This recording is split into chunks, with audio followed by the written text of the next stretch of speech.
¿Cómo está? Muy buenas noches con todos. Vamos a continuar el desarrollo de nuestro curso Residencia y Supervisión de Obras Públicas y Privadas, ahora con un nuevo tema relacionado a los preliminares para el inicio de obra.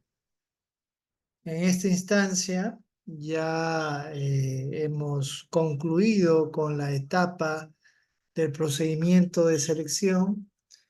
Ya el comité otorgó la buena pro, ya se consintió, ya el contratista, ya no proveedor, sino ya contratista, perfeccionó el contrato fue firmado, y una vez firmado el contrato viene esa etapa de transición antes del inicio, ya propiamente dicho, del plazo de ejecución de obra. Eso es lo que vamos a ver a continuación. Aquí vamos a revisar varios puntos.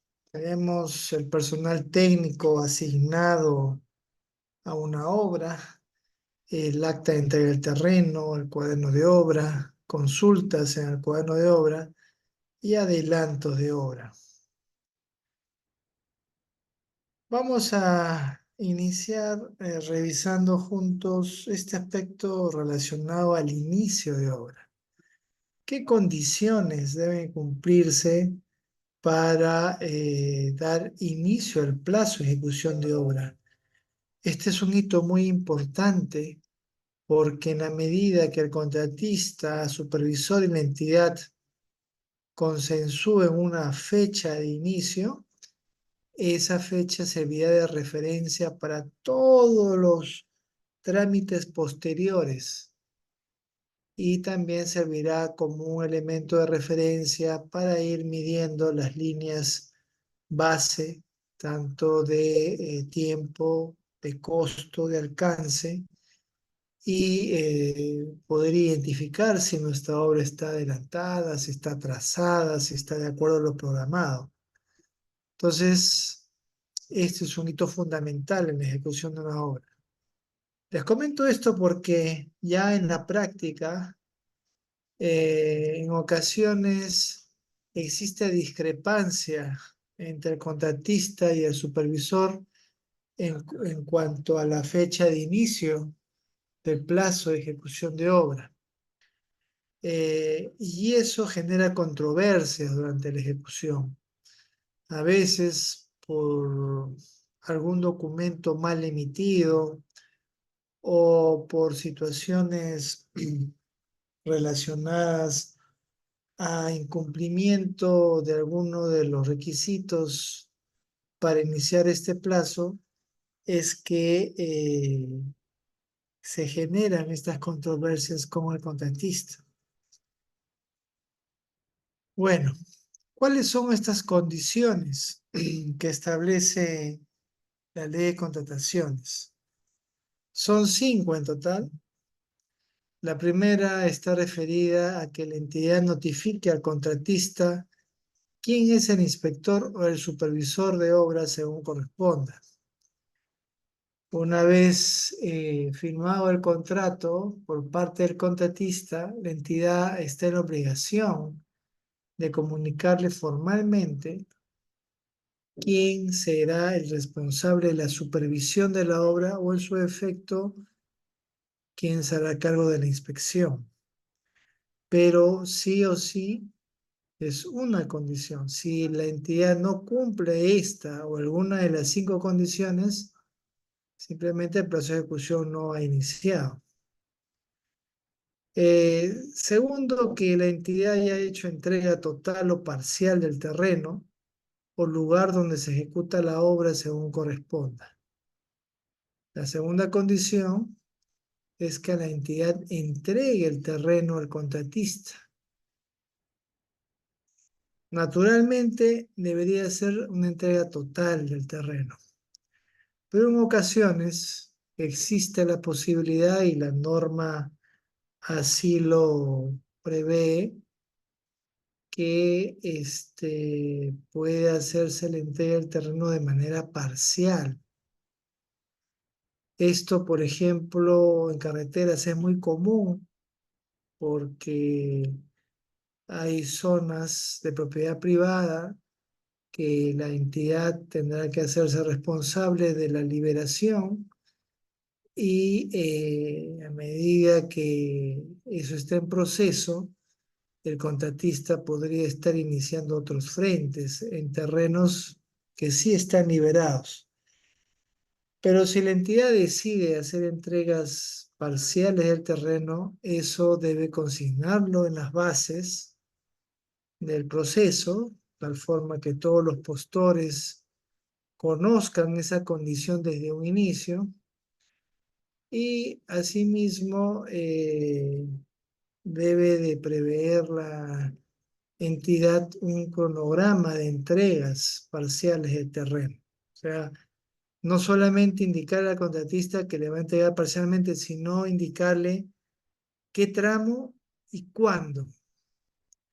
Y eso es parte del contrato de obra. En caso que la entidad incumpla las fechas previstas en ese cronograma, es posible que el contratista pueda tomar ello como un sustento para pedir una ampliación de plazo, seguramente. ¿Ok? Entonces, ese tema de las entregas parciales, insisto, debe estar consignado en el contrato. Si no está consignado, los postores entienden que la entrega va a ser total y tienen previsto pues el cronograma de ejecución de obra como referencia. Pero si hay entregas parciales, ese cronograma de ejecución de obra debe estar vinculado a ese cronograma de entregas parciales de terreno. Y esa es una de las cosas que el contratista debe prever antes de presentar su oferta en una ejecución de obra como esta. ¿De acuerdo?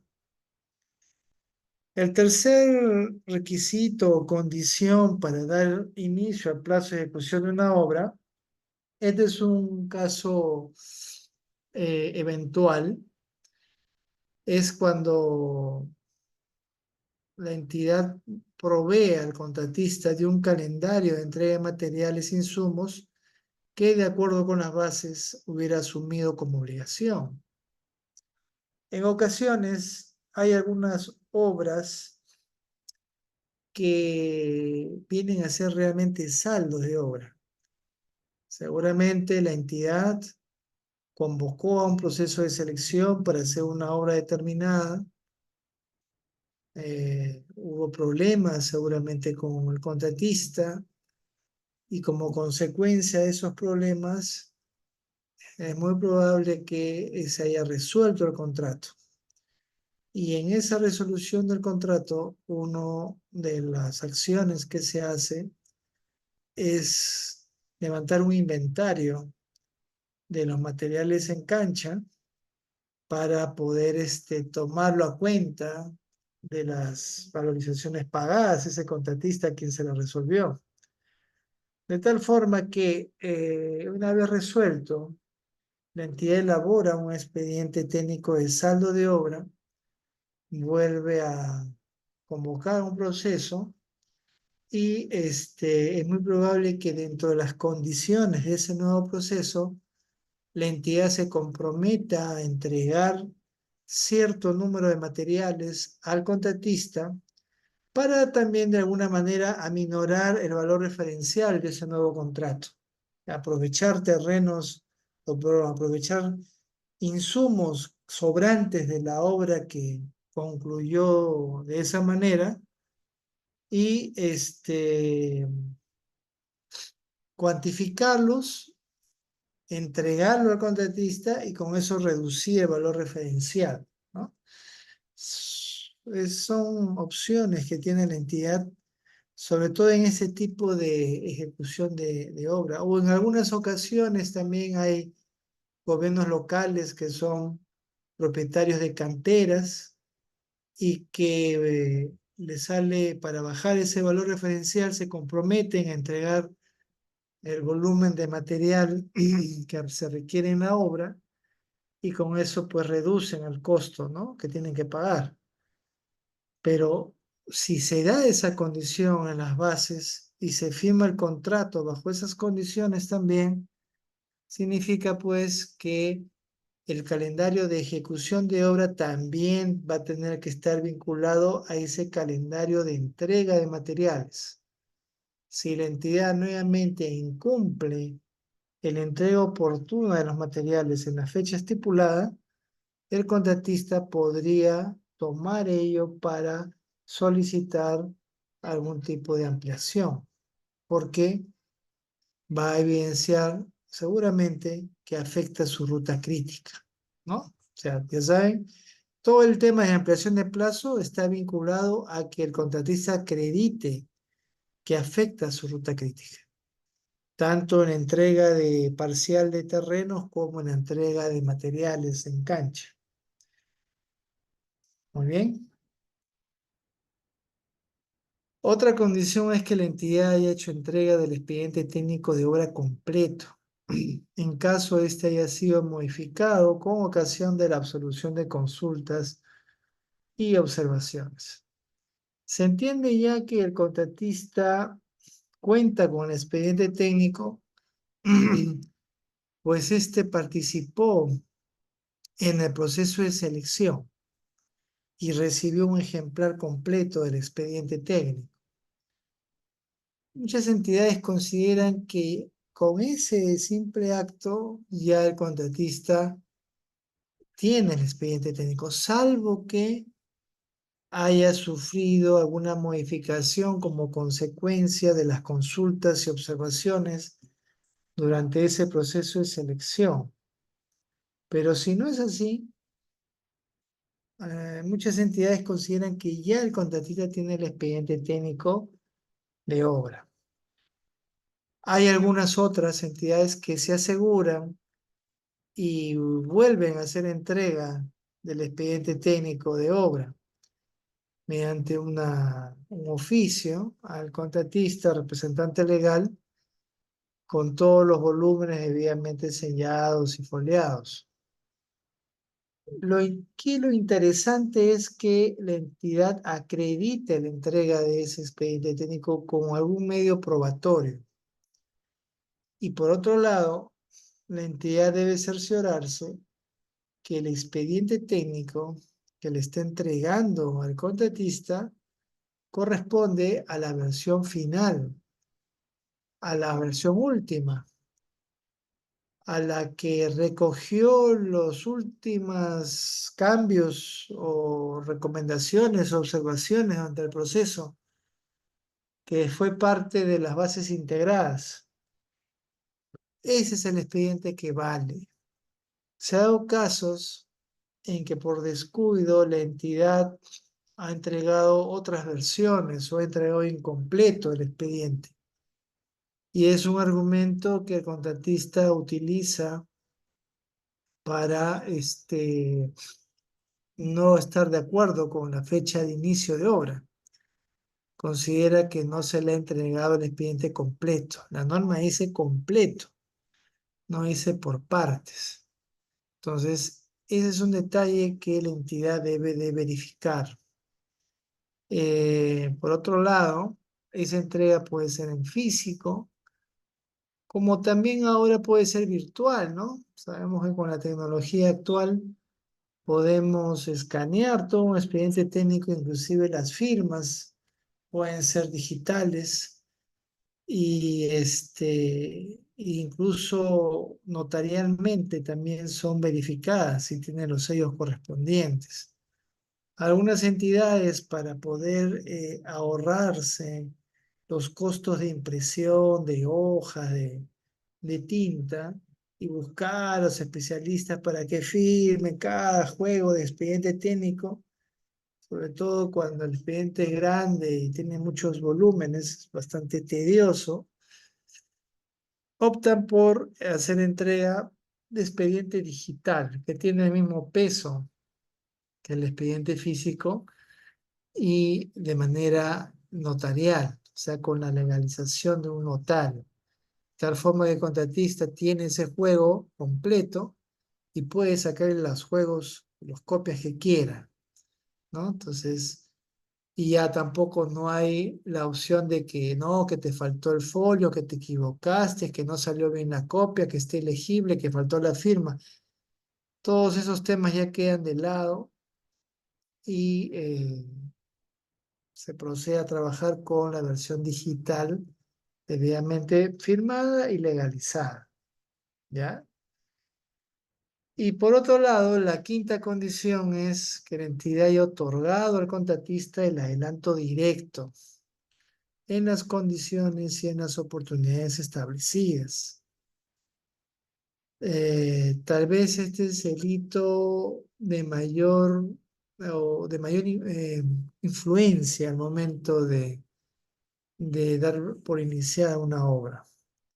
Sabemos que el contratista tiene el derecho de solicitar adelantos y por favor hay que ajustarnos a la ley de contrataciones y reglamento. Algunas entidades retiraban esa posibilidad de adelantos en los contratos, pero es obvio que el hecho de que la norma lo contemple es a fin de que el contratista pueda tener liquidez al inicio de la obra y pueda hacer la movilización, la contratación de personal, de proveedores, hacer adelanto por compra de materiales, entre otras cosas, y poder atender el cronograma que ha planificado. Entonces, es un derecho que tiene el contratista el adelanto directo, que si lo toma o no lo toma ya queda decisión del contratista. Y eso está hoy muy de la mano con la posibilidad de entregar garantías. Muchas empresas tienen problemas con las entidades bancarias o financieras para emitir garantías, ya sea porque los costos son muy altos o ya sea pues porque han perdido pues la confianza por parte de los bancos por deudas. Entonces, esa es una limitante actualmente de por qué los contratistas no piden el 10%, que es el porcentaje máximo, piden menos, ¿no? O en algunos casos ni lo piden. Entonces, esa es una posibilidad. Si el contratista pide su adelanto directo, y de acuerdo a la norma, como veremos, desde la firma del contrato, dentro de los 8 días siguientes, tiene la posibilidad el contratista de solicitar el adelanto directo. Si lo solicita en ese plazo, la entidad a su vez tiene 7 días para pagar ese adelanto. Ahora, si el contratista lo presenta su pedido en el día 9, por más que me traiga la carta fianza y todo lo que quiera, simplemente no se admite esa solicitud y se devuelve.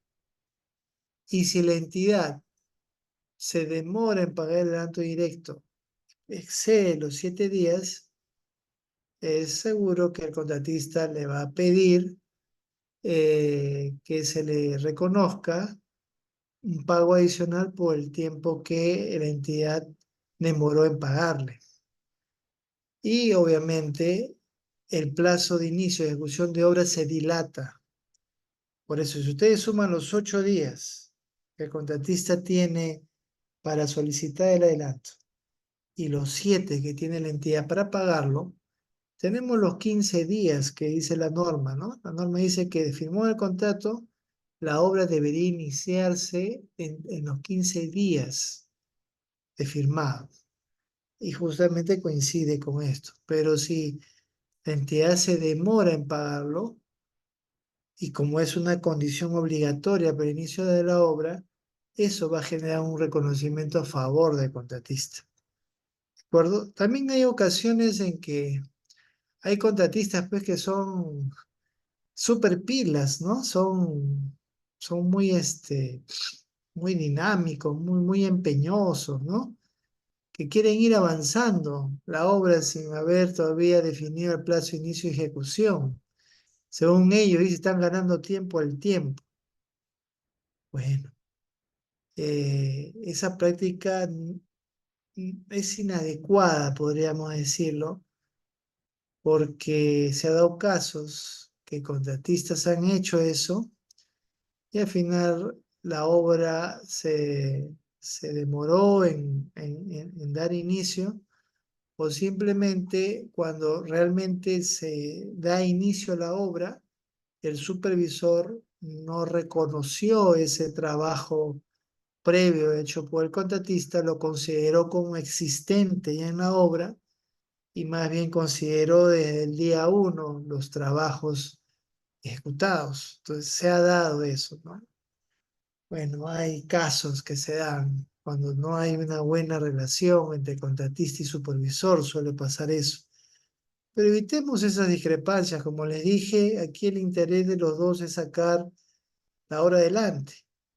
Y si el contratista tiene la buena fe de avanzar mientras que resuelve la entidad sus problemas, no le hagamos pues luego daño pues al contratista, ¿no? O sea, hay que medir, hay que tener mucho criterio, mucha lógica para medir escenarios. Tanto el contratista va midiendo hasta dónde puede avanzar y también de la misma manera la entidad hasta dónde concede, ¿no? Hasta dónde permite. Ese balance debe que haber y el supervisor es un elemento clave para conseguir, ¿ok? A ver, ¿qué nos dice José, ingeniero? ¿Qué pasaría que te entreguen un expediente y esté firmado? Si te pasan digital vía WhatsApp, ¿tiene validez? Ah, no. A ver, aquí veo dos preguntas. Ah, que te pasen un expediente y no esté firmado, simplemente pues no está completo ese expediente, por lo tanto no corre, no cumple esa condición, ¿ya? Y segundo, si te pasa por WhatsApp tampoco, tiene que ser con una carta, con un oficio, perdón, de la entidad formal. Pero en lugar de presentar los tomos y tomos al expediente, se adjunta un USB o un DVD con el expediente en su interior, debidamente escaneadas las firmas y verificado por un notario. ¿De acuerdo? O sea, tiene que ser formal, tiene que haber evidencia de la entrega. Un WhatsApp no es una comunicación formal. Hoy y en los contratos ustedes se darán cuenta que hay dos medios de comunicación formal, ya sea a través de oficios dirigidos a la dirección legal de la empresa, a la que ha consignado cuando se presentó en el proceso de selección, y la otra es vía correo electrónico, también indicada por la misma empresa al momento de firmar el contrato. Entonces, los dos medios de comunicación son válidos, ¿ya? Ustedes eligen, algunos se aseguran, pasan por los dos, pero uno de ellos es suficiente. Pero si no hay firmas y me lo pasa por WhatsApp, ninguno de los dos es válido. Por lo tanto, no estoy cumpliendo esa condición y la entidad está en falta. Y lo que luego el contratista reclame a su favor contra la entidad por este retraso, algún funcionario va a tener que pagarlo o asumirlo. ¿De acuerdo? Gracias por la pregunta, José. María Edison, ¿qué nos dice? Ingeniero, si bien es cierto, hay adelanto por materiales, si el contratista pide adelanto directo, este puede ser usado en parte para materiales. Mira, la norma es clara con respecto a ambos adelantos. En el adelanto directo no se especifica el uso que el contratista pueda darle a ese dinero. Simplemente es un adelanto de materiales en el entendido que el contratista pueda tener liquidez para afrontar un inicio de obra, los gastos iniciales para un inicio de obra. Pero no indica que me lo tienes que sustentar con materiales o con mano de obra o con equipos o con facturas. no indica, no precisa eso, no detalla eso. Simplemente un adelanto directo en efectivo a libre disposición del contratista, el cual va a ser amortizado en cada valorización por ese porcentaje de adelanto en efectivo otorgado, tomando como referencia el monto del contrato. Pero en el adelanto de materiales sí hay una norma, una restricción. Ahí sí indica específicamente que tiene que ser para materiales. Entonces, en el primer caso ya el contratista ve en qué usa los recursos y el supervisor no le va a decir, oye, ¿qué gastaste? Susténtame. No, y ese es un manejo interno del contratista. Pero en el tema de materiales sí, el supervisor, tanto para otorgar el adelanto de materiales como para la amortización de ese adelanto, el supervisor va a pedir al contratista primero el sustento del pedido de materiales, que debe estar vinculado al calendario de adquisición de materiales, y una vez otorgado en la amortización, va a pedir el sustento de ese gasto efectuado, ahí sí seguramente con facturas, de los materiales que solicitó en el pedido, ¿no? O sea, si pidió cemento y luego me trae factura de fierro, pues compadre, para esto no me pediste, ¿no? Esto no está de acuerdo a tu calendario y se observa, ¿no? Entonces, eso es lo que el supervisor tiene que estar muy atento al momento de controlar el trabajo del contratista. ¿De acuerdo? Muy bien, gracias por las preguntas. Continuamos entonces. Gracias, buenas preguntas. Muy bien, entonces esas son las 5 condiciones, ¿no? Que se tienen que cumplir para considerar una fecha de inicio de ejecución de obra. Y eso se consigna en el cuaderno de obra. O sea, no basta el acta de entrega de terreno, como ustedes ven. No basta pegarlo bien bonito en la primera parte del cuaderno o escanearlo y ponerlo en el cuaderno de obra digital, ¿no? En el primer asiento. No basta ello. La entrega de terreno es una de las 5 condiciones, ¿ya? Para lo cual la entidad debe estar atenta en ese proceso, ¿ok? Ahora, recomendación, en esos 15 días, ¿no? Que desde la firma del contrato hasta el inicio del plazo de ejecución de obra, en la que se dan todos estos trámites entre contratista y entidad, paralelamente ya hay un contrato de supervisor de obra. En ese espacio de tiempo, y seguramente como parte de su servicio que presta la entidad, porque en los términos de referencia, consultoría de supervisión de obra, se indica en las formas de pago como un primer entregable eh, un informe de compatibilidad de terreno con el expediente técnico. Ese es un espacio muy valioso que el supervisor tiene para revisar al revés y al derecho el expediente y alertar a la entidad de cualquier riesgo potencial que pudiera afectar la normal ejecución de obra durante la misma. ¿Por qué? Porque es mejor detectar estos riesgos y resolverlos antes de que inicie la ejecución de obra que durante la ejecución de obra. Mucho más costoso resulta a la entidad resolver una eficiencia, una falta de detalle, una incompatibilidad antes de iniciar la obra que durante la obra. ¿Por qué?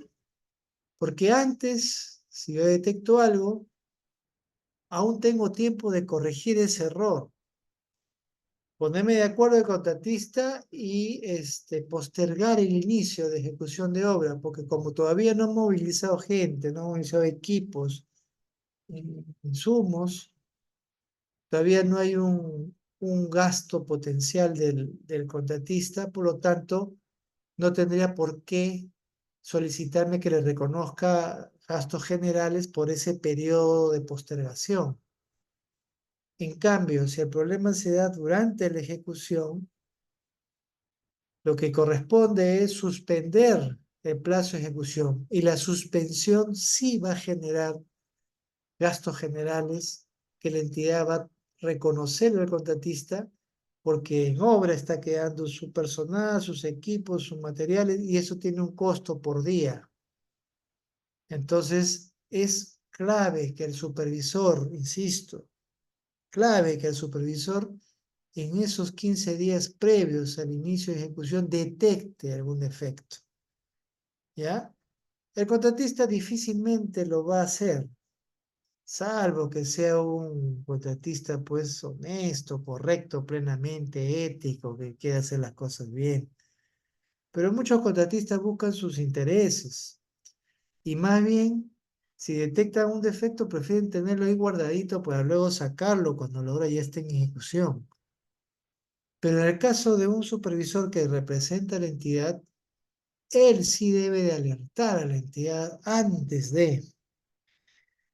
Y si no lo hace, es parte del problema y no puede hacerse el desinformado, el que no sabía, o nadie me dijo que eso es de la entidad. No.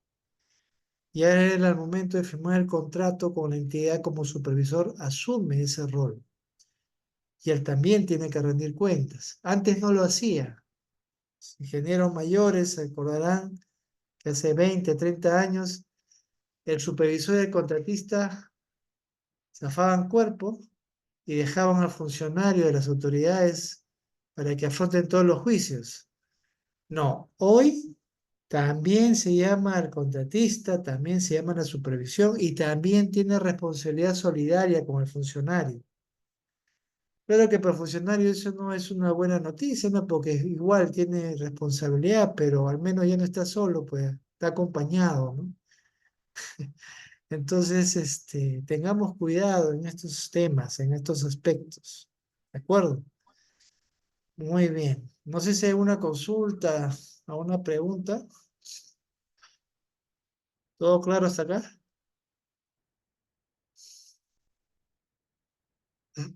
Muy bien. Seguimos. Bien. Asimismo, la norma nos dice que toda obra debe tener una supervisión. De todas maneras, no puedo ejecutar una obra si no tengo supervisión o al menos inspector. ¿Ya? Si la obra no tiene supervisor ni inspector, la obra no puede ejecutarse. Tiene que paralizarse. ¿De acuerdo? Entonces, ahora la pregunta es, ¿y cuándo necesito un inspector? ¿Cuándo requiere un supervisor? Sabemos que el inspector usualmente es un personal de planta, alguien que trabaja en la entidad, ¿no? Que tiene un vínculo laboral directo con la entidad y por eso puede asumir esa responsabilidad.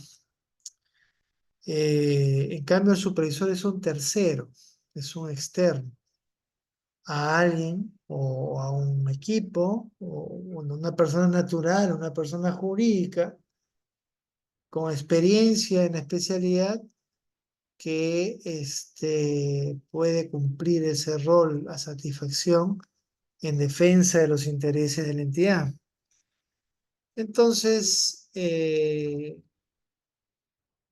monto que la ley de presupuesto establece como referencia es 4.300.000. O sea, significa que toda obra mayor a ese monto requiere sí o sí supervisor.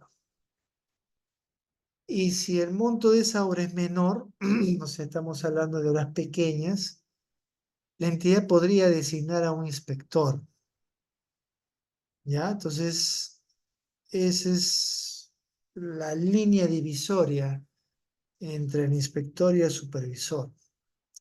Ahora bien, se han dado casos también de obras grandes que superan largamente los 4.300.000 y ¿Qué pasa? Que la entidad convocó oportunamente el proceso de selección, pero ustedes saben pues que llevar a cabo un proceso de selección pasa también un poco por la buena o mala suerte durante el proceso, ¿no? A veces el proceso va bien, no hay retrasos, no hay inconvenientes y coinciden contratista y supervisor para la firma del contrato y ambos salen juntos como deben ser a la cancha para iniciar la obra. Pero a veces, por X razones, el proceso de supervisión se retrasa, se dilata o se anula por vicios, por defectos en el proceso. Entonces, por una parte ya tengo el contratista listo en el partidor para ejecutar la obra, pero por otra parte tengo que no he podido contratar supervisor. No porque no haya querido, sino porque en el mismo proceso han ocurrido situaciones o de repente un postor elevó las observaciones al OCE y el OCE se ha tomado su tiempo, se ha demorado, ha pedido retrotraer, otra vez ha convocado, o sea, es todo un tema. Esto sin referirme a la responsabilidad funcional por esos retrasos, ¿no? Pero suele ocurrir. Y urge iniciar la obra, de repente por una necesidad, por un tema social. Entonces, mientras que la entidad termina de hacer ese proceso de selección, puede designar temporalmente a un inspector de obra para que al menos inicie la ejecución. De tal forma que una vez que la entidad ya contrate al supervisor oficial, este supervisor tome la posta del inspector y continúe el trabajo ejecutado por este, ¿no? Eso se da en ocasiones. En esos casos hay que aclarar algunos temas al supervisor entrante. Como el valor referencial de ese contrato de supervisión, por ejemplo, era 100, pero por necesidad la entidad tuvo que designar un inspector y ese inspector avanzó como 10 del servicio total de supervisión, significa que cuando entra el supervisor ya hay un 10 de avance y ya no son los 100 que inicialmente él se presentó, sino ahora son 90. Y hay algunos supervisores que no aceptan eso. Y ahí viene una discrepancia. Ni siquiera han firmado contrato y hay una discrepancia ante la firma del contrato. Entonces, la entidad tiene que aclarar ese caso para evitar ese conflicto. Decir claramente que se le reconocerá el saldo por ejecutar por el servicio de supervisión. Y otro aspecto también común que se encuentra es que hay supervisores que no quieren aceptar el avance que tuvo el inspector. Dice que el inspector es lo suyo y yo empiezo de acá de cero y no me interesa lo que hizo el señor, él es responsable de lo que hizo y yo seré responsable de lo que voy a hacer. Craso error. Y ese es otro aspecto que también debe especificarse en el contrato, bases o incluirse dentro de las bases integradas, que el supervisor tiene que asumir el pasivo del trabajo hecho por el inspector. No puede rehusarse a tomarlo o aceptarlo, como ocurre en ocasiones. Entonces, les comento esto ya como experiencias para que ustedes vean cada situación, cada caso que se pueda presentar, ¿no? Entonces, y otro caso también, empieza pues el inspector a batirse ahí en la supervisión de obra, ¿no? Quiere quedar bien con el alcalde, su amigo, ¿no? ¿No? Es su ejemplo a seguir. Y asume el reto, ¿no? Se faja ahí en la supervisión. pero como inspector, ¿no? Pero la entidad se demora más de la cuenta para contratar al supervisor. Y este inspector temporal solamente tiene capacidad de acción hasta el tope que le permite la ley de presupuesto. O sea que en este caso, él solamente podría actuar como como inspector, perdón, hasta los 4.300.000. Hasta ahí. Si la valorización de esa obra supera los 4.300.000, el señor pierde toda autoridad. No puede seguir siendo inspector de obra. No, que la entidad dice, no, me demoré, que esto, que el otro. Lo siento, señor, no puede continuar ese ingeniero como inspector. Y como lo dije al inicio, la obra no puede avanzar sin supervisor o sin residente. Entonces, al no haber inspector ni supervisor, la obra va a tener que suspenderse hasta que la entidad contrate al supervisor, lo presente al contratista y a partir de ahí inicie sus funciones. ¿Quién asume ese tiempo de suspensión? Mejor ni se lo digo, no se vayan a preocupar. Ujú. Todo eso hay que tener en cuenta en este tema de gestión de obras públicas. Realmente hay miles de casos que pueden ocurrir, ¿no? Y en función un poco al criterio, a la lógica, al conocimiento de la norma, buscar una salida, ¿no? A ver, Charlie, ¿qué nos dice? Inge, ¿qué sucede con el material que se vence por la paralización de obra por no contar con supervisión?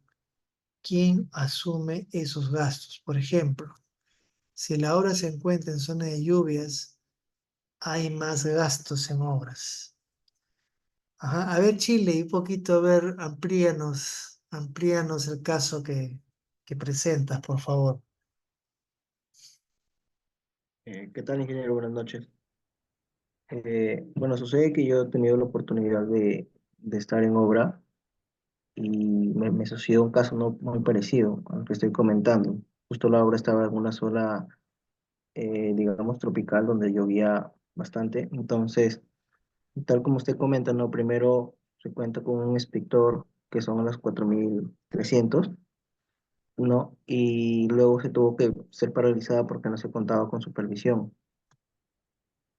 Entonces, esta obra estuvo paralizada como cerca de 3 a 4 meses porque todavía no, en este caso, el GORE no enviaba la supervisión, ¿no? Entonces, durante esta paralización, con todos y lluvias, en campo, por ejemplo, había este material, por ejemplo, como cemento, que el cual se estaban venciendo, o por ejemplo, la arena con las lluvias se iban, se colaba, ¿no? Entonces, esos gastos quería saber quién los asume, si los asume en este caso, la empresa o si no, el mismo Estado.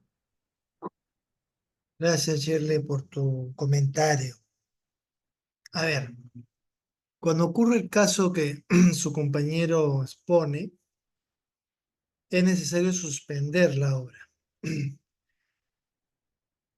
Pero en la suspensión se hace presente el residente, representante legal de la contratista, se hace presente el supervisor o el jefe de supervisión o el representante legal de la supervisión y se hace presente el funcionario en representación de la entidad. Los tres hacen un recorrido a la obra y dejan constancia en un acta en qué estado están quedando los insumos que por la razón en la suspensión no pueden ser usados en ese momento. Hay un inventario que se levanta indicando las condiciones en que está quedando todo y seguramente también el compromiso del contratista de dejar ahí unos guardianes o vigilantes hasta que se reanuden las actividades. Y esos vigilantes, esos guardianes, son parte de los gastos generales que el contratista va a solicitarle seguramente a la entidad por esa suspensión. Pero su labor es vigilar que no haya robos fundamentalmente, ¿no? Entonces, en esa inspección, los tres tienen que verificar que las condiciones en que se están guardando los materiales son las adecuadas. Sobre todo la entidad y el supervisor tienen que cerciorarse de eso, que el contratista haya guardado el fierro en un lugar seco, protegido, alejado de la humedad, del suelo, del ambiente, para evitar el óxido, o las bolsas de cemento en un lugar cálido donde se evite pues que se pueda malograr o que el agregado quede en un sitio que no pueda ser expuesto a la contaminación o a las lluvias, qué sé yo. O sea, los materiales deben de quedar en buen recaudo y para esto los tres son responsables, la entidad, la supervisión y el contratista. ¿De acuerdo? Y para eso firman un acta. Ahora, puede ocurrir dos escenarios. Primero, que el material se deteriore, por ejemplo, el cemento, por más que lo guardes todo en un lugar adecuado, se vence, ¿no? Ustedes saben que el cemento, a pesar que esté en sus bolsas, tiene un periodo de vida, no puede estar mucho tiempo tampoco acumulado. Si esa suspensión de la obra es causante de que ese cemento se haya pasado, el contratista tiene derecho a reclamarle a la entidad el reconocimiento por ese material perdido, que a pesar de haberlo colocado en un buen lugar, con todas las condiciones, con las protecciones del caso, por el exceso de tiempo de demora de la suspensión, se ha malogrado. Pero si a pesar de esta verificación que hacen estos responsables, se nota que el contratista no ha tomado las previsiones, las condiciones de seguridad, de cuidado de ese material, y la entidad detecta eso, la entidad debería exigirle al contratista en su momento que tome las precauciones del caso, porque es el contratista propietario de ese material. Mientras que ese material no esté valorizado, el contratista es propietario del material, ¿no? Y si el contratista no toma las acciones para proteger su propio material, si se malogró por su desidia, él tendrá que asumir la reposición, la entidad no, porque ya se lo advirtió al momento que se hicieron la inspección del inventario, ¿de acuerdo? Pero si ese material ya fue valorizado, la entidad tiene que tomar las acciones para que ese material no se pierda, no se malogre, ¿no? Y tiene que exigir al contratista que cumpla con las condiciones necesarias. Entonces, mucho dependerá, primero, del tiempo de vida útil del material y eso relacionado al tiempo de suspensión. Y segundo, si ese material fue valorizado o no. Si no ha sido valorizado, el contratista tiene que asumirlo. Si la entidad si ha sido valorizada por la entidad es el responsable. Eso tiene que verse y para eso el supervisor tiene que ser muy cuco en ello, para establecer las reglas claras, de tal forma que cuando se reinicien las labores, el contratista pues no me quiera pasar muertos y heridos también, ¿no? Cosas que le compete a él. Entonces, mucho cuidado. O sea, cuando hay suspensión, la entidad reconoce el tiempo por los gastos generales. No reconoce por materiales perdidos porque se entiende que ese material está a cargo del contratista, salvo que no lo haya valorizado, ¿no? Si lo valorizó, ya es cuestión de la entidad y ese es otro tema. ¿De acuerdo? ¿Quedó claro? Muy bien. Seguimos entonces. Bueno, también aquí la norma habla de la posibilidad de constituir un fideicomiso para la entrega de los adelantos, incluso también fideicomisos para el pago de las valorizaciones. Es un mecanismo que busca transferir un patrimonio a un tercero que administrará tales fondos según las instrucciones que sean establecidas en el contrato de fideicomiso. Es una manera de encargar a un ente externo la administración de un capital del que tienen intereses la parte que transfiere el patrimonio y otra parte que se beneficia del patrimonio. Entonces, ¿qué pasa? Que actúa un tercer actor acá o aparece un tercer actor, quien es el que recibe el fideicomiso, es el que va a administrar los recursos.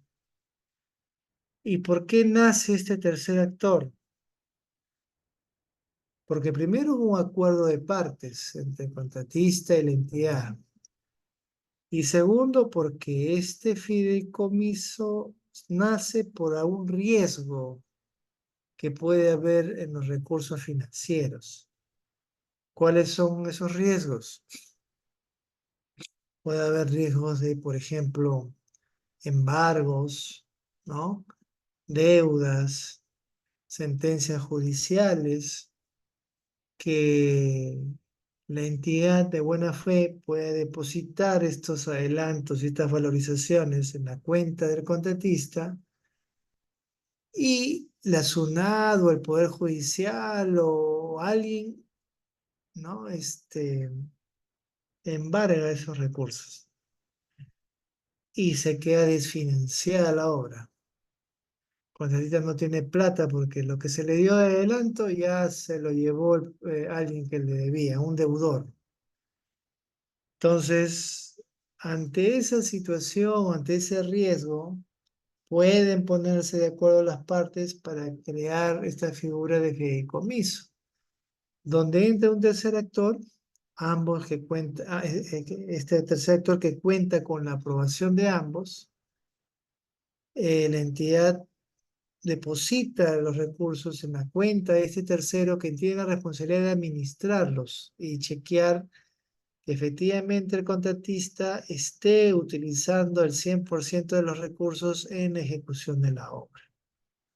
Entonces, eh, puede darse esa posibilidad siempre y cuando esté establecido en las bases.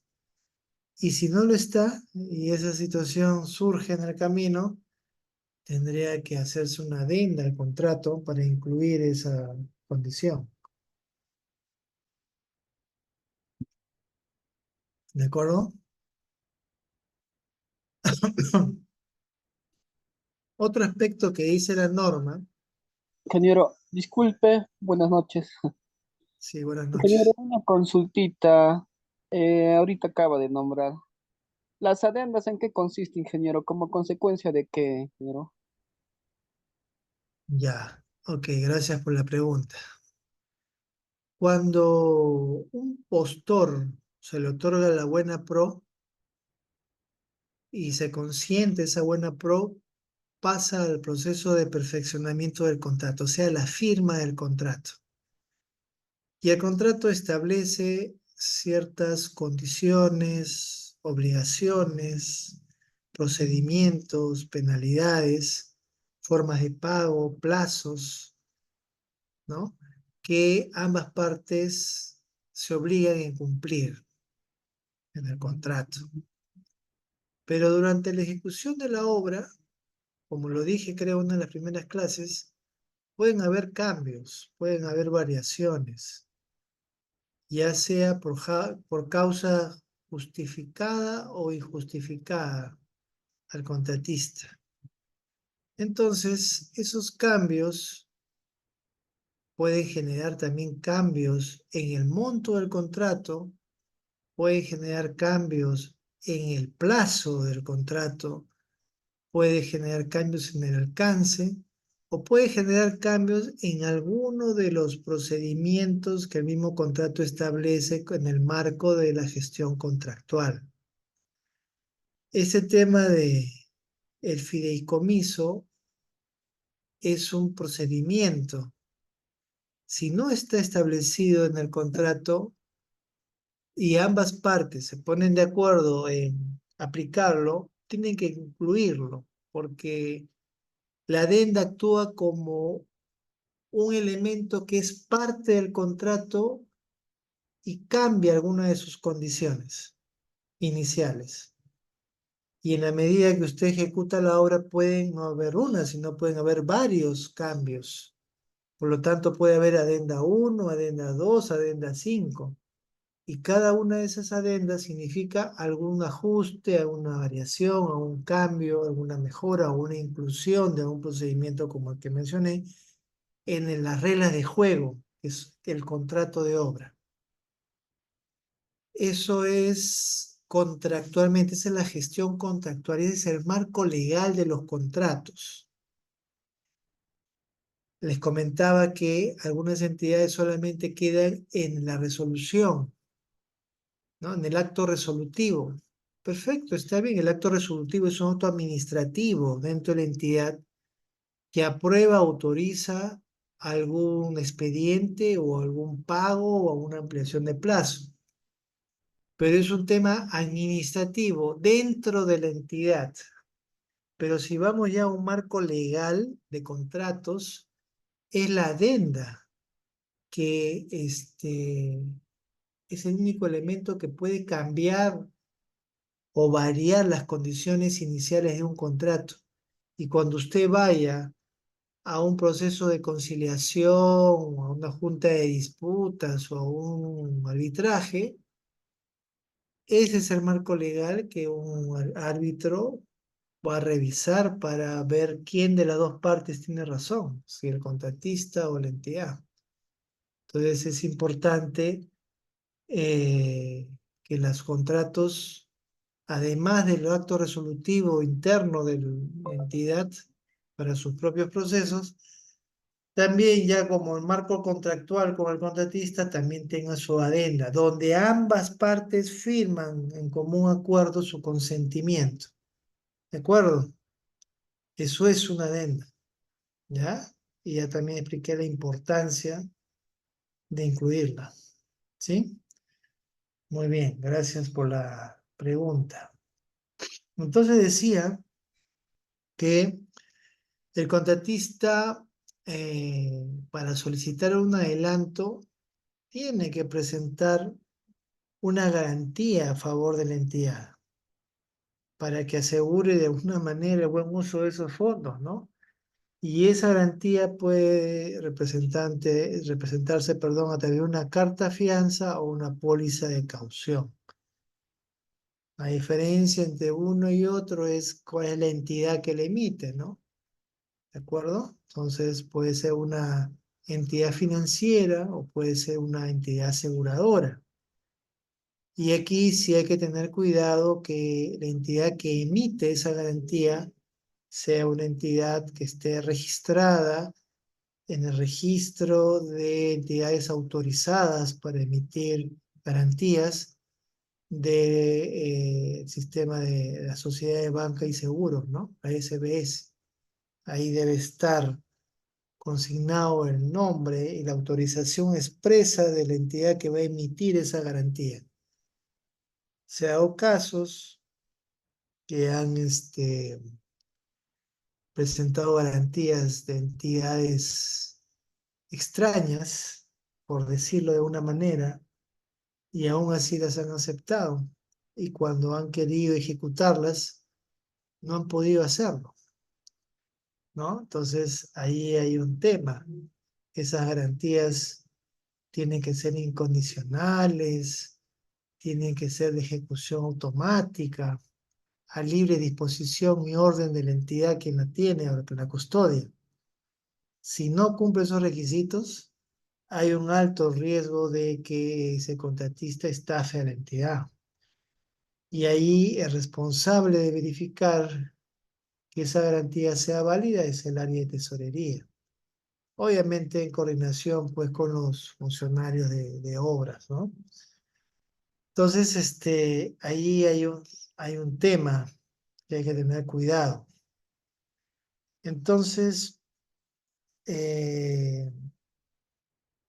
además de esto, en cuanto a las garantías, también hay casos que se ha visto, ¿no? Que hay malas contratistas que cuando ven que la entidad les va a ejecutar la carta de fianza, inmediatamente saca una medida cautelar, ¿no? Bajo la manga, emitida por algún juzgado de alguna parte lejana del país,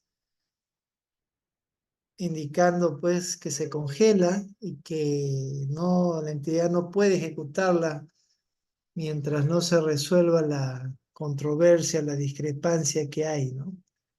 Y ocurre casos como ese, ¿no? O también hay falsificación de cartas fianzas, también eso es muy común, ¿no? Que aparece la carta de fianza bien bonita, con el logo del banco y todo, y luego cuando la van a ejecutar es falsa. No se dieron el trabajo de verificar su validez. Todo eso hay que revisarlo, ¿ya?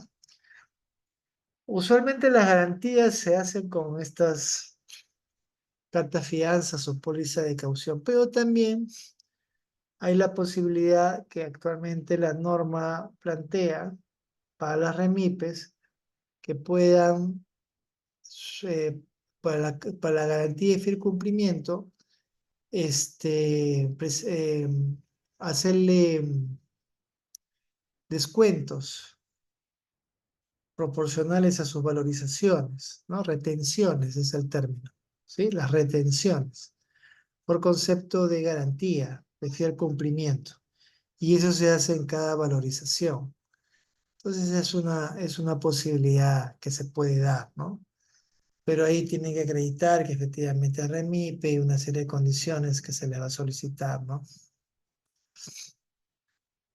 A ver, Edison nos dice, ingeniero, y si en ejecución de obra, debido a los adicionales, el monto supera los 4.300.000, ¿se contrataría una supervisión de obra, dejando de lado al inspector? A ver, Edison, lo que tú nos comentas es un caso excepcional, ¿de acuerdo? Cuando se establece ese monto de 4.300.000, es considerando el monto contractual, ¿ya? Es el monto contractual, ¿ya? Si durante la ejecución de la obra ocurre una situación de que pueda generarse prestaciones adicionales que puedan superar este valor de 4.300.000, la entidad puede sustentar que la necesidad del inspector y que no sería lógico, ¿no? Ni prudente hacer todo un proceso de selección para contratar a un supervisor para un cachito de obra que se excedió, no prevista, ¿no? Pero la prestación adicional no se mide, no se programa, eso se da durante la ejecución. Ahora, si la causal de esa prestación adicional es responsabilidad de la entidad y al mismo tiempo está generando esa situación, el funcionario responsable va a tener doble responsabilidad por ello, doble falta. Pero si la entidad demuestra que la causal de la prestación adicional ha sido por un caso fortuito, por fuerza mayor, entonces se libera de cualquier responsabilidad el mantener un inspector después de los 4.300.000. ¿Ok, Edison? ¿Quedó claro? Muy bien. Gracias por la pregunta. Continuamos. Para efectos de la aprobación del cronograma de ejecución de obra, el calendario de adquisición de materiales y el calendario de utilización de equipo, el supervisor inspector, dentro de los 7 días de suscrito el contrato, emite su conformidad sobre dichos documentos e informa a la entidad. En caso se encuentren observaciones, las hace de conocimiento del contratista quien dentro de los 8 días siguientes las absuelve y, de ser el caso, concuerda la versión definitiva de los mismos. Muy bien, entonces, para iniciar la obra, necesitamos el cronograma de ejecución de obra, el calendario de adquisición de materiales y el calendario de utilización de equipo. Eso lo presenta el contratista cuando firma el contrato. Entonces, la entidad lo recibe y lo traslada al supervisor para que emita su conformidad, ¿no? Y una vez que el supervisor la revisó y da su conformidad, la entidad tiene hasta 8 días para comunicarle al contratista que ya fueron declarados conformes y que ya esos son los calendarios oficiales para la ejecución de la obra. ¿Ok? Si no hubiera acuerdo con respecto al calendario, se considerarán válidas las emitidas por el supervisor e inspector que no hubieran sido levantadas o concordadas, debiendo remitir a la entidad la versión final de dichos documentos como máximo dentro de los 15 días de suscrito el contrato. O sea, si no hay acuerdo, prevalece el de la supervisión y el supervisor o inspector lo remite a la entidad para que la entidad lo apruebe, ¿no?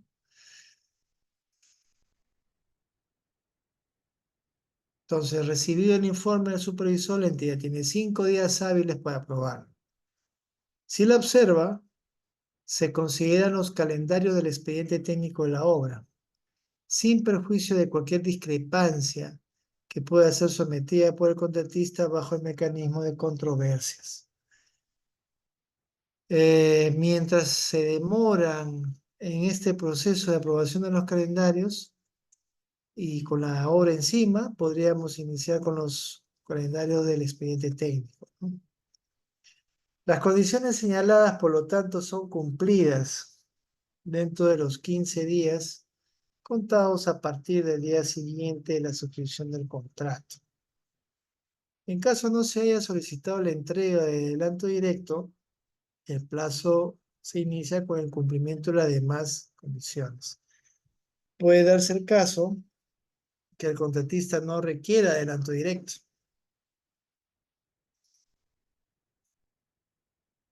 Si hasta el día 8 el contratista no ha presentado su solicitud de adelanto directo, entonces omitimos esa condición y será la última de las 4 restantes que se cumpla, ¿no? ¿Ok?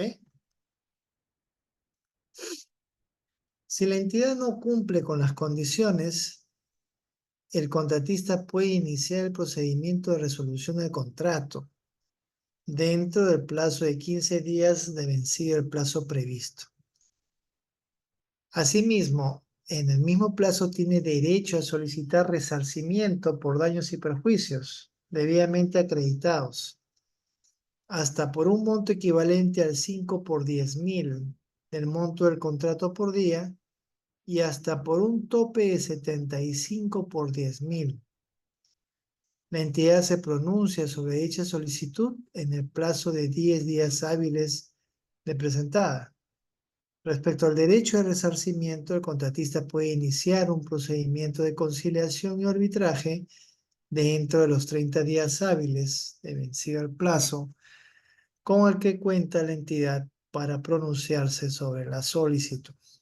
Entonces, si no cumple la entidad, el contratista tiene dos opciones o puede realizar dos cosas: solicitar la resolución del contrato por incumplimiento a la entidad y requerir los daños y perjuicios por que le genera el hecho de no haber iniciado la obra.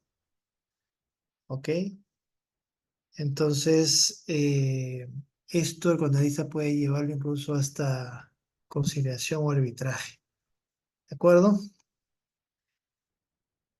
Ahora, otro punto interesante que ya lo había adelantado es diferir la fecha de inicio del plazo de ejecución de obra. ¿Cuándo podemos diferir o postergar esa fecha de inicio? En dos situaciones. La primera, cuando la estacionalidad climática no permita el inicio de la ejecución de la obra hasta la culminación de dicho evento. Ahora bien, este es un tema incluso que ahora está siendo un poco discutible, ¿ah? Porque se entiende que la entidad eh, ha debido de prever la estacionalidad climática al momento de elaborar el expediente técnico, pues ellos conocen muy bien cuáles son los meses de lluvia y que si hablamos pues de una obra donde la lluvia no va a permitir hacer las labores con normalidad, debe contemplarse ese impacto en el cronograma. Salvo que sea un tema extraordinario como un fenómeno del niño, ¿no? No previsto. Pero esta condición hoy está siendo cuestionada por algunos, pero aún está vigente en la norma, ¿ah? Pero se los comento, ¿no? Un poco para ponerlos al tanto.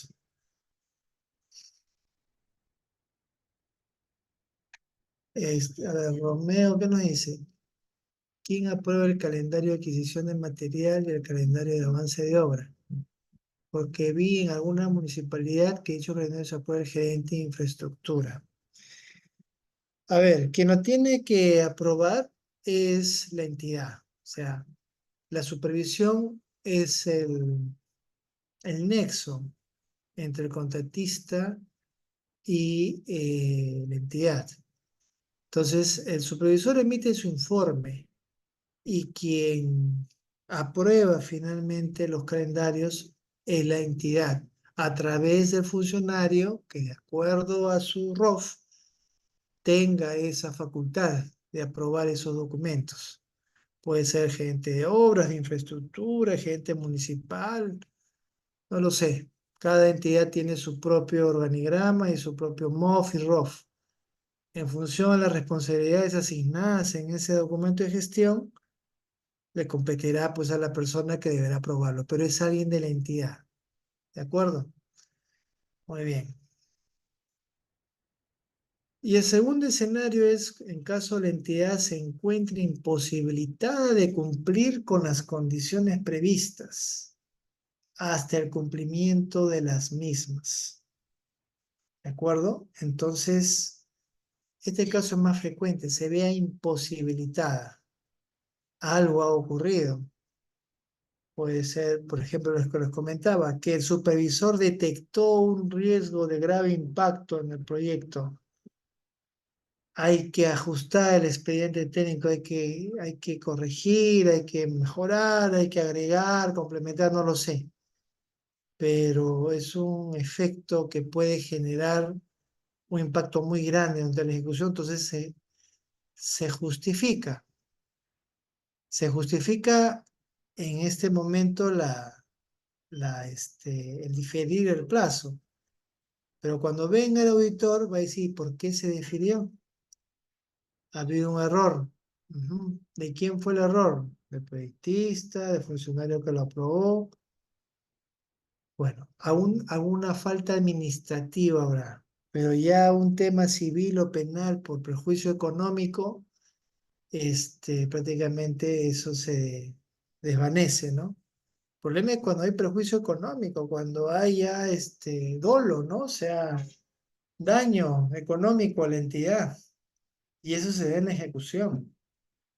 Antes de empezar todavía podemos salvar, ¿no?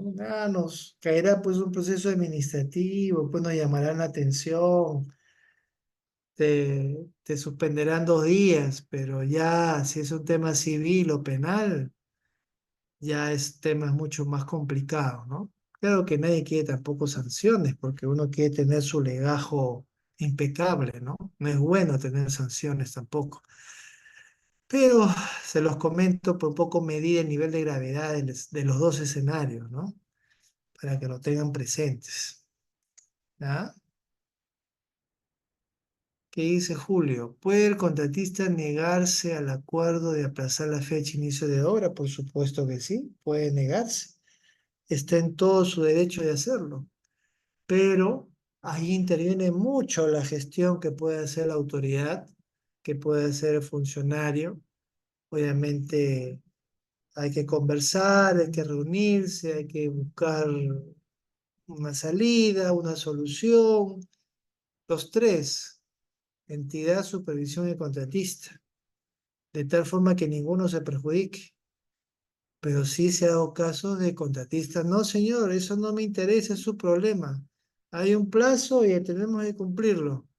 Ah, no cumples, muy bien. Entonces resolvemos contrato, te aplicaré daños y perjuicios por incumplir tu parte. Hay ese riesgo, claro que sí. Pero por eso la norma da esa posibilidad para que el funcionario gestione, pues, gestione con el contratista y busque una salida, una solución al problema. ¿Ya? ¿Ok?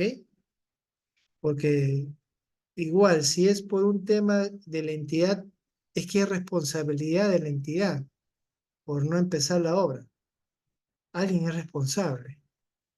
Y si el contratista es una persona, gente que se puede conversar y quiere sacar el proyecto adelante, también colaborará, pero también tiene el derecho de no, como lo hay, ¿ah? Por eso existe esa posibilidad. La norma te da la alternativa, pero el caso que se dé o no, mucho depende del acuerdo de los dos. No es una decisión unilateral de suspender. O sea, yo entidad suspendo o postergo o difiero, no. Tiene que ser de mutuo acuerdo. ¿Ok? Muy bien. Las circunstancias para diferir el inicio del plazo se sustenta en un informe técnico que forma parte del expediente de contratación. Y si las dos partes se ponen de acuerdo, se suscribe la adenda. Ahora, ¿qué funcionario va a querer sustentar ese informe técnico de diferir el plazo por una responsabilidad de la entidad? Ah, bueno, eso ya no lo sé. Ya alguien se quedará inmolar por la causa dentro de la entidad, ¿no? Pero bueno, eso ocurre también, ¿ya? Muy bien, ¿alguna pregunta sobre este tema de inicio de obra? ¿Alguna consulta?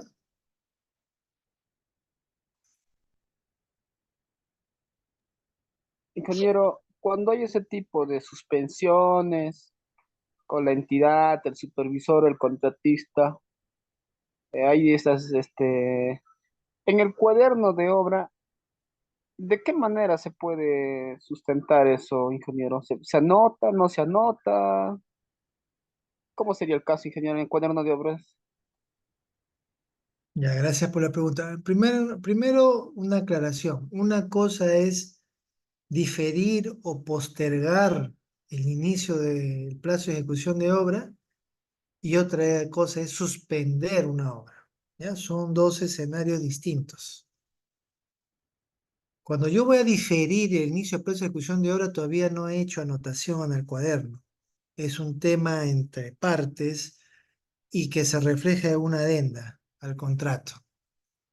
Pero si es una suspensión, es que ya la obra inició y allí se tiene que anotar en el cuaderno de obra, ¿no? Las causales, ¿no? Tanto el residente se pone de acuerdo con el supervisor traslada su informe, su opinión a la entidad y la entidad es la que emite el acto resolutivo de suspensión de la obra por alguna causal debidamente invocada por la supervisión o por el contratista. Eso es, pero en el caso de diferir plazo no hay anotaciones en bono de obra. Eso es un tema contractual, netamente. ¿De acuerdo? Ok. ¿Algo más?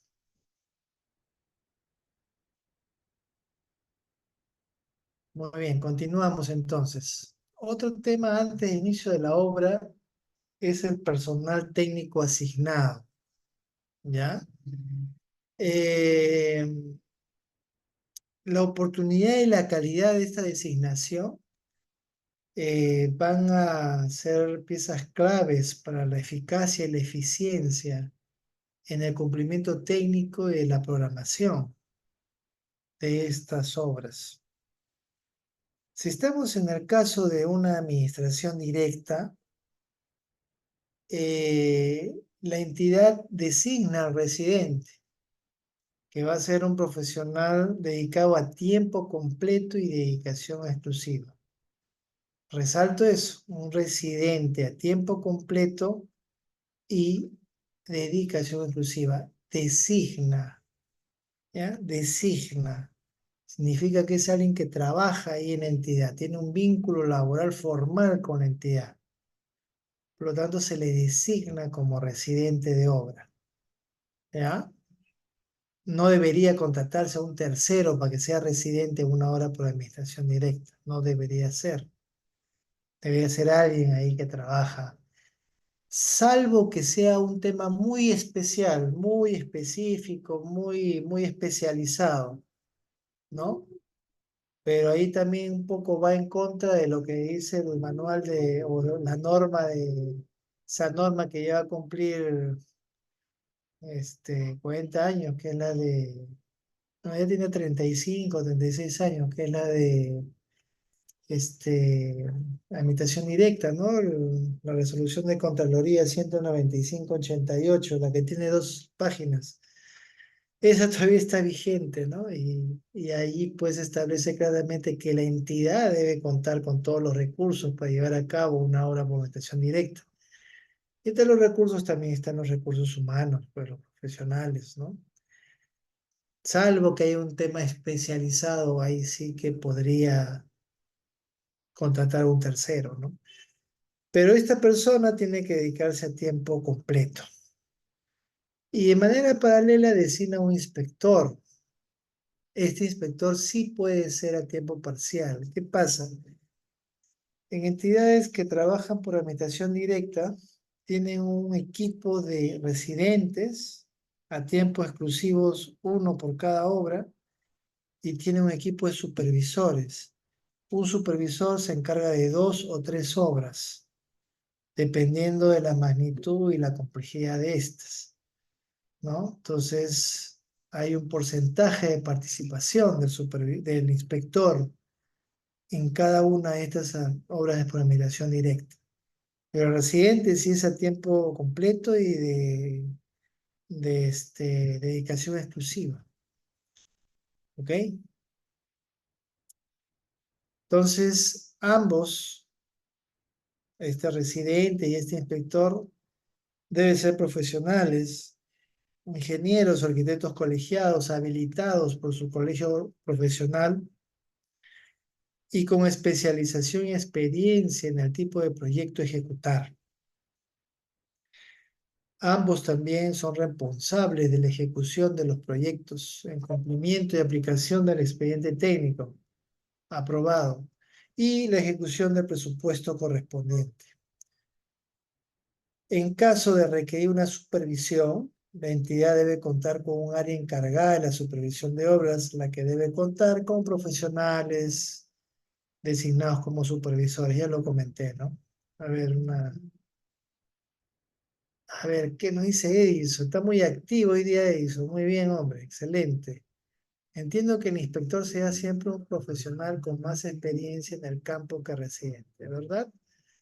Sí, efectivamente, debería tener igual o más experiencia que el residente de obra.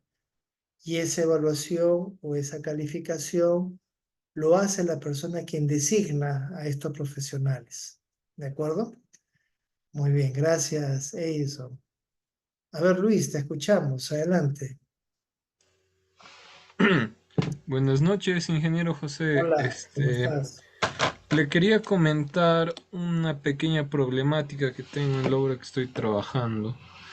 Sucede que en la valorización del mes anterior yo valoricé la partida de agua para la construcción y energía eléctrica para la construcción. Y me observaron en esa valorización el tema del medidor, ¿no?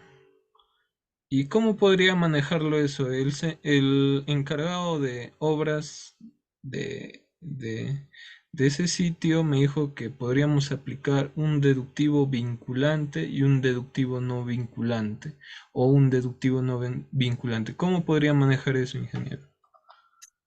A ver, explícame un poquito mejor. A ver, tú eres parte de una contrata, tú has hecho una valorización, Claro, has valorizado un tema eléctrico y un tema de agua, entiendo, para la obra, así ¿sí? es.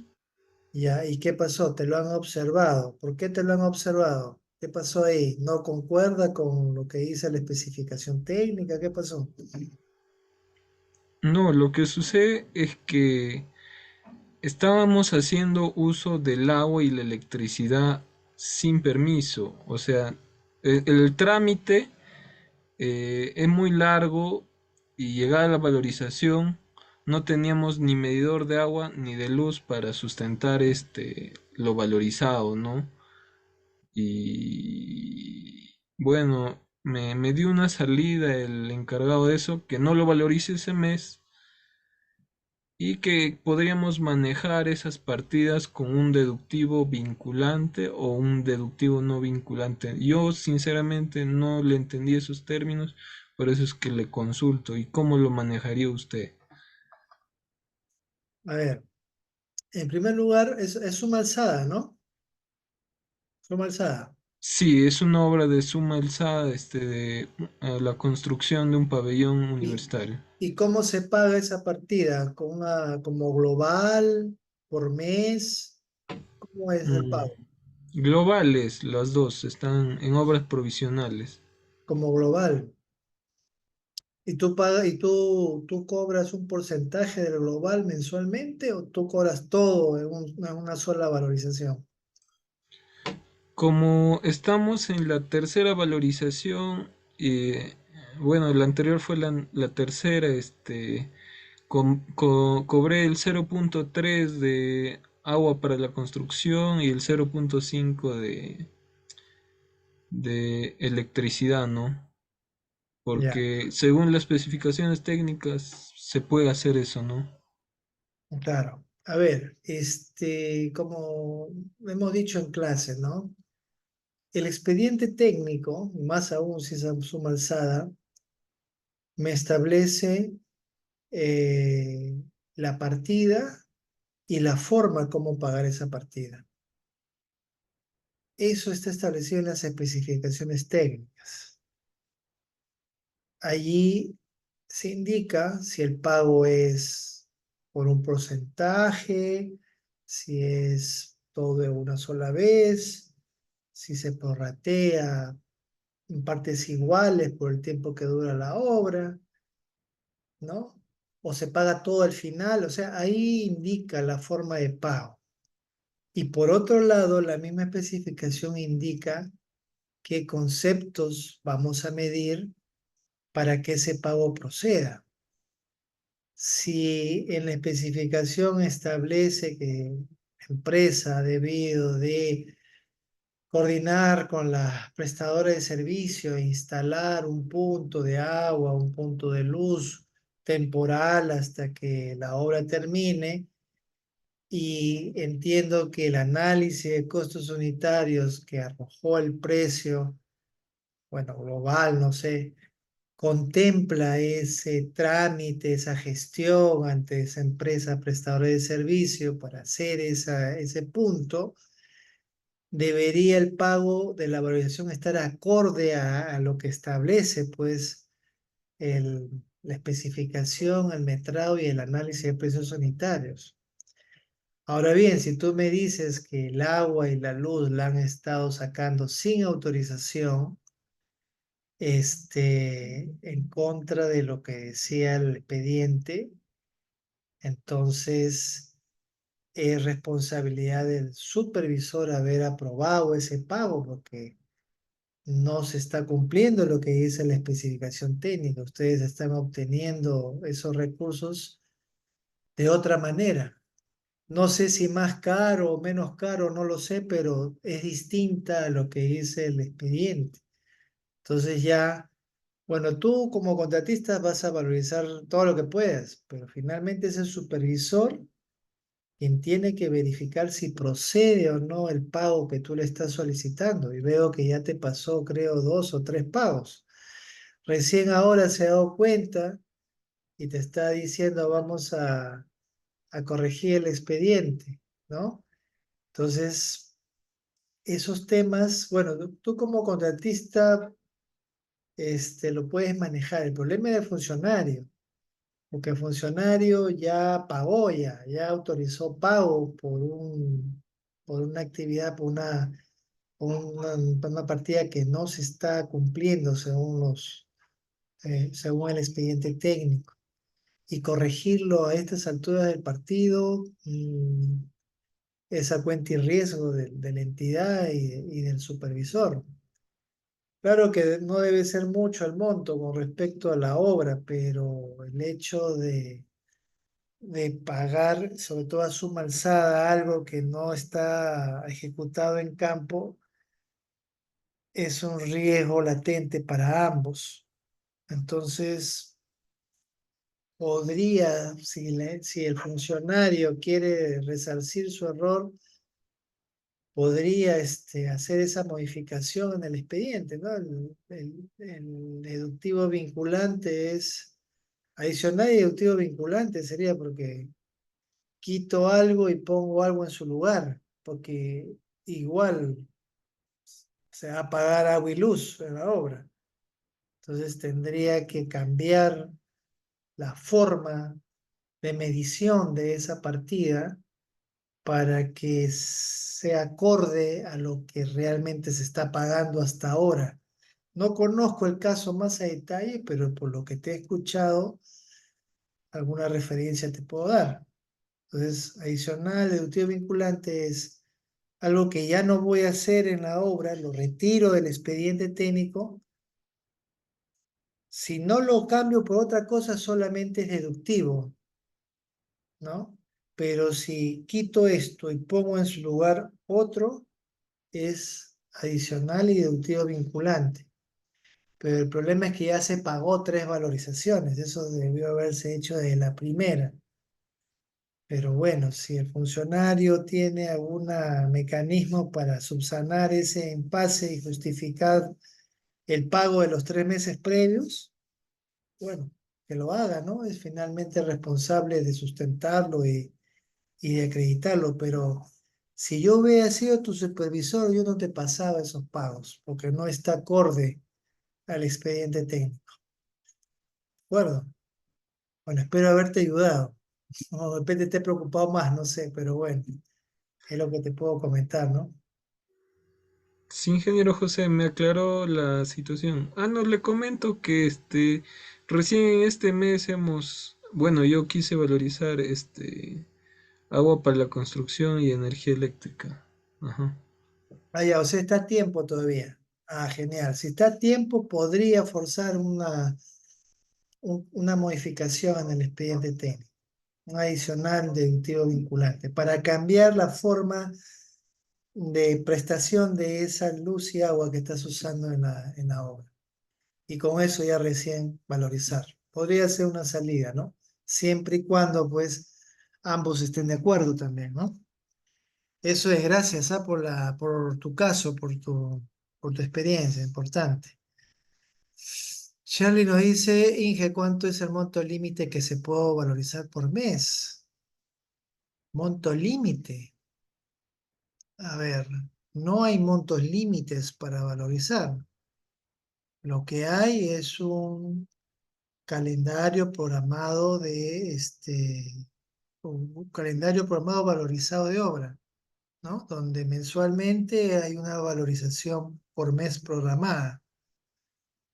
Puede estar por debajo, puede estar por encima. Eso es mi línea base de costos para medir si estoy adelantado o atrasado en la obra. Pero que tenga yo un porcentaje o un límite máximo para valorizar, eso no hay. ¿De acuerdo? Es lo que ejecuta el contratista. Eso es lo que se valoriza.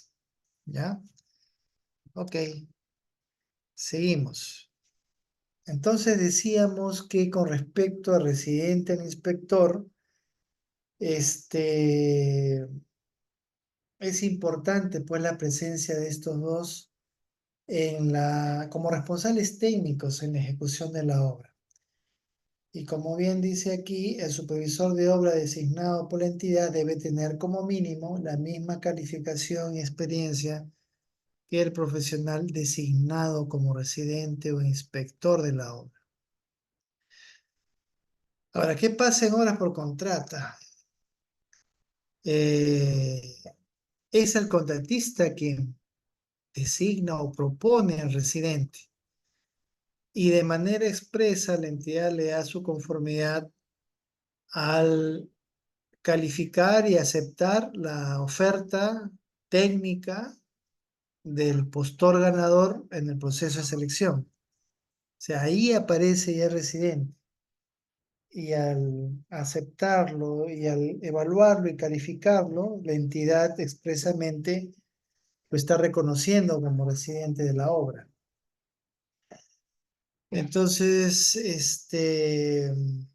si está en las bases, no es necesario una aceptación o reconocimiento expreso, ¿no? Este residente, una obra por contrata, debe ser ingeniero o arquitecto según corresponda a la tipología del proyecto. Oye, ¿a qué se refiere? No voy a poner un ingeniero agrícola en una edificación, por ejemplo, no es su especialidad. O un arquitecto en un puente, ¿no? En una construcción de un puente, en la parte estructural de un puente. No lo puedo poner porque no es su especialidad. Tiene que ser acorde a la especialidad que tiene. Y eso tiene que chequear la entidad. ¿Ya? ¿Ok? Muy bien. A ver, Romeo, ¿qué me pregunta? ¿Cuál es el monto mínimo para aplicar la carta fianza? O se aplica para cualquier monto de contrato. Es para cualquier monto de contrato. La de fiel cumplimiento es para cualquier monto de contrato. ¿Ya? No interesa. Chico, mediano, grande. Es el 10% del monto contratado. ¿Ya? No hay un monto mínimo. Muy bien, y este profesional, ingeniero o arquitecto, debe tener como mínimo 2 años de experiencia en ejercicio profesional y certificado de habilitación de su respectivo colegio profesional. El residente representa al contratista, como logramos en la primera sesión conmigo, para los efectos ordinarios, técnicos y administrativos de obra. No tiene facultad para modificar el contrato. Si el residente no es que va a ir a negociar con la entidad a ver qué cambia, no. Para eso hay un representante legal. Además, toda obra ya, como dije también, debe contar con inspector o supervisor. No puede haber ambos en una misma obra. La designación de uno u otro depende de la relación contractual y de la permanencia requerida por el control técnico de la obra. Se designará un inspector de obra en caso que sea un profesional, funcionario o servidor de la entidad, el cual cumplirá las inspecciones que sean necesarias para un adecuado control técnico del proyecto.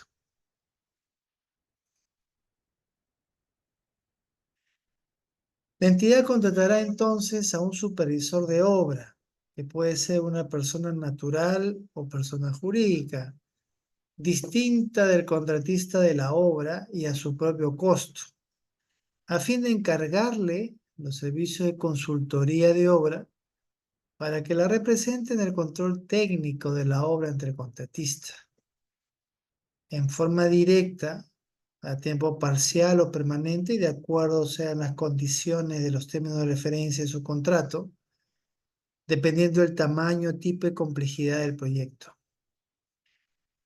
Si el proyecto es mayor a 4.300.000, es obligatorio tener un supervisor en forma permanente, independiente de la modalidad de ejecución. El inspector o supervisor, según corresponda, debe cumplir por lo menos con las mismas calificaciones profesionales establecidas y exigidas al residente de obra. A ver, ¿qué me dice Álvaro? Cuando se aplica carta fianza, ¿cuáles serían sus pros y sus contras? No llegué a entender ello. A ver, ¿cuál es el objeto de pedir una carta fianza, una garantía? Cuando yo hablo, si yo digo pros y contras, como que veo si me conviene o no me conviene pedirla, no.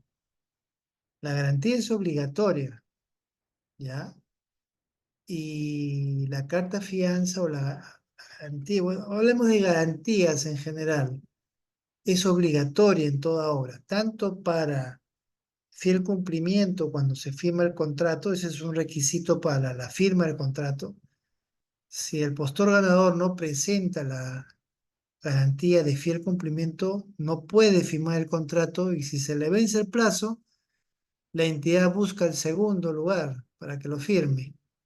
Y si no hay segundo lugar, lamentablemente va a tener que declarar desierto y volver a convocar.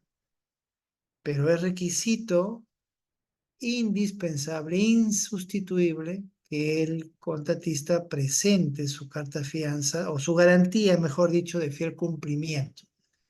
La garantía puede ser la carta fianza, la póliza de caución o en caso se remipe puede solicitar la retención del 10% en cada una de sus valorizaciones. Entonces, la entidad con eso se garantiza de que ese contratista va a cumplir lo que propuso en su oferta en la licitación. Que luego mañana más tarde no se va a escapar y me va a dejar todo botado, ¿no? Tengo el 10% para ejecutarle, ¿de acuerdo? Pero no es un tema de pros y contras, o sea, hay que tenerlo y se tiene que tener, si no, no va la obra, ¿ok? Ya para el contratista, ¿qué le conviene más? Si una póliza de caución, una carta fianza, ya pues verá pues su economía, ¿no? ¿Qué le conviene más? Las aseguradoras cobran un poco menos que los bancos. El banco es muy exigente, le pide una serie de garantías, incluso hasta empeña sus propiedades para que le den las garantías. Ya el contratista decide qué es mejor, qué garantía le resulta mejor presentada a la entidad. Pero la entidad, garantía y punto, ahí no hay pros y contras. ¿De acuerdo? Muy bien.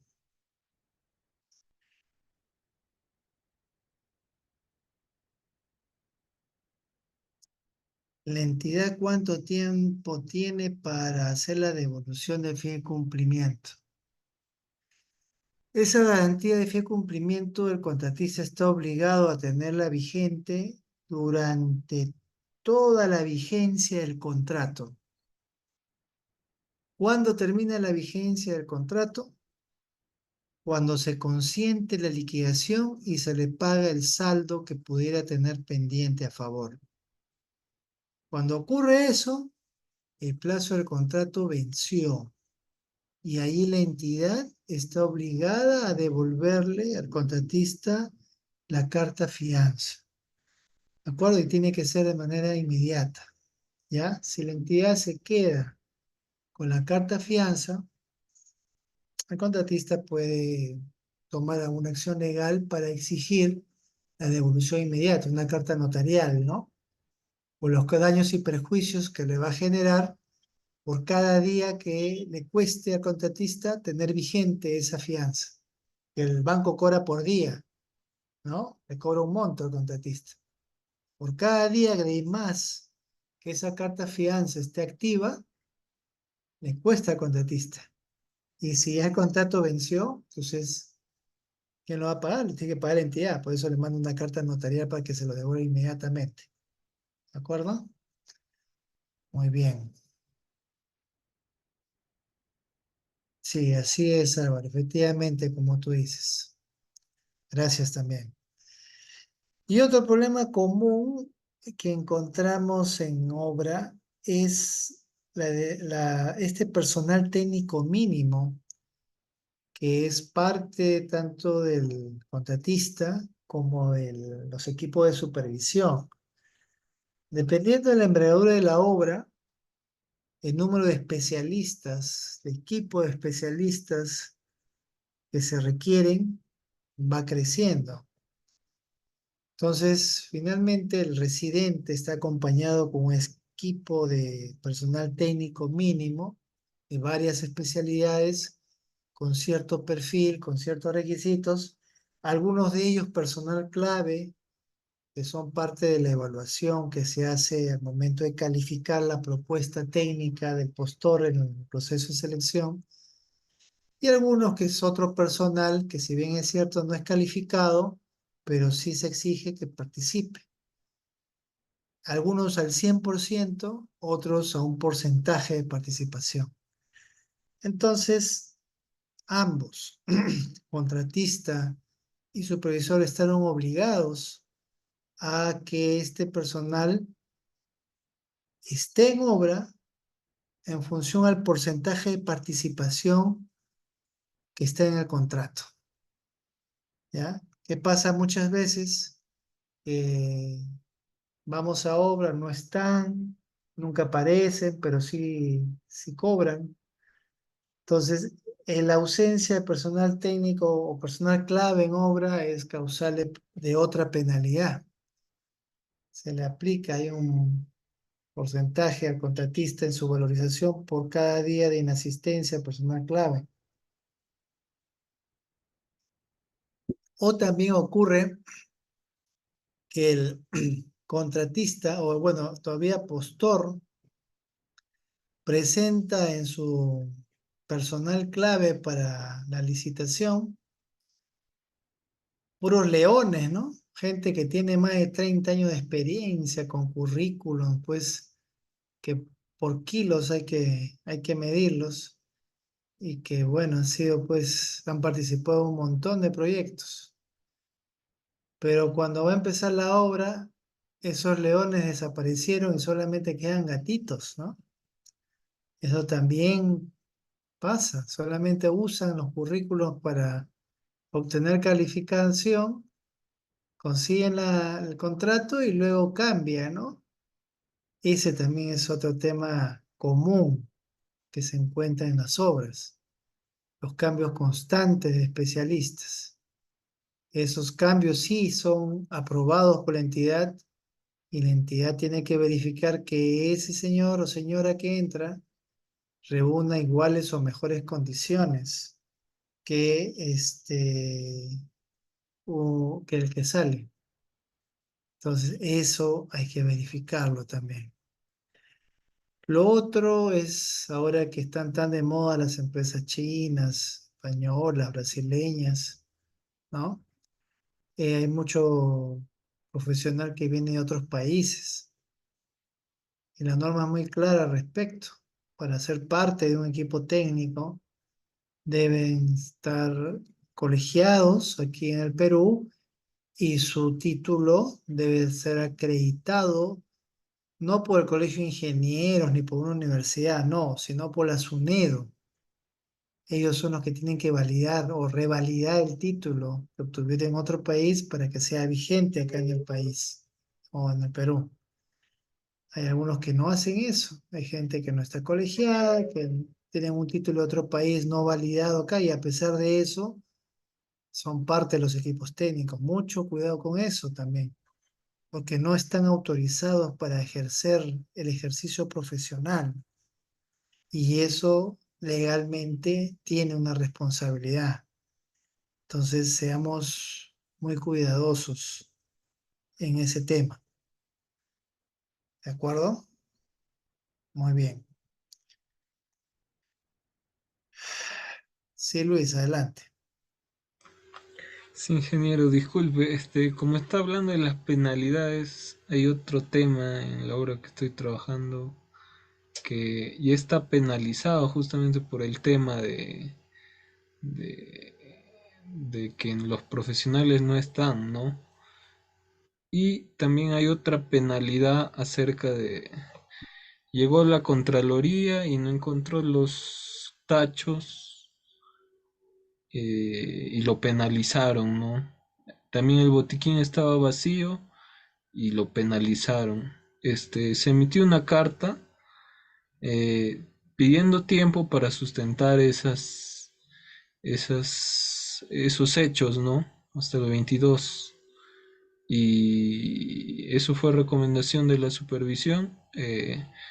¿Cómo podría sustentar o ¿qué podría hacer frente a ese caso, ¿no? Yo soy asistente para recomendarle a mi residente. Ok. Sobre el tema de que tú comentas, nos estamos refiriendo a otras penalidades. Y para la aplicación de otras penalidades, sí o sí tiene que estar dentro del contrato de obra. Una de las cláusulas del contrato debe especificar cuál es la penalidad invocada, o sea, cuál es la falta invocada, ¿no? ¿Cuál es la falta invocada? ¿Cuál es la forma de medir esa falta o de evidenciar esa falta? ¿Cuál es el valor económico en caso de detectarse esa falta? Eso tiene que ser parte del contrato. Yo no puedo aplicar cualquier penalidad que se me ocurra, sino solamente y exclusivamente las que están en el contrato y que el contratista en su momento de firmarlo se sometió a esas reglas de juego. Si dentro de esos casos de incumplimiento está el no estar el personal en campo, o no tener botiquín al día, o no presentar tal o cual documento en la obra, si el contratista se sometió a la regla de juego según contrato y la entidad cumplió con el medio para evidenciar ese incumplimiento, entonces creo yo que el contratista tiene poco o nada que hacer al respecto, porque ya la falta se detectó, se evidenció y ahora lo que queda es aplicar.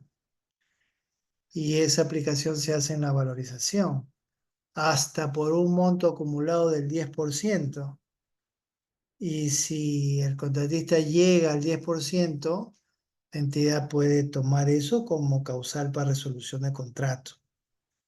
Entonces, el tema acá, colega, es que el mismo contratista ha aceptado esas reglas de juego y se está sometiendo a eso. Y si la entidad va, detecta el incumplimiento, evidencia ese incumplimiento, lo único que le queda es aplicarlo, porque si no, el órgano de control se lo va a aplicar al funcionario. Entonces, ahí sí lo veo muy complejo, salvo que sea una penalidad inventada por el supervisor que no esté en el contrato. Ahí sí puede reclamar y alegar, pero si está explícitamente y está evidenciado la falta, no hay otra forma, estimado colega, salvo que un funcionario se inmole y pague la penalidad en lugar del contratista. No lo sé, puede ser, ¿no? Pero bueno, ese es otro tema. ¿Ok? Muy bien, Muchas colega. gracias, ingeniero. ¿De qué? No tienes por qué. Bueno, hoy sí han batido el récord de preguntas, ¿ah? Pero sí, me parece muy bien porque veo que están enchufadísimos y muy interesados en los temas. Como ustedes ven, procuro hacerlo dinámico y también planteando cosas de la vida real, ¿no? Que es tal vez, como les dije, lo más importante, compartir experiencias, ¿no? Espero que les sea de utilidad y pueda servir para que ustedes mejoren también en los trabajos que vienen realizando. Bueno, hay mucho por ver todavía. A ver, vamos a ver si el miércoles nos nivelamos ya de todos los temas que tenemos que abordar. Muy bien, muchas gracias entonces. Muy buenas noches con todos. Nos estaríamos viendo este miércoles. Al Gracias. miércoles, Buenas ingeniero. noches. Gracias. Miércoles, ingeniero. Gracias. Hasta el miércoles.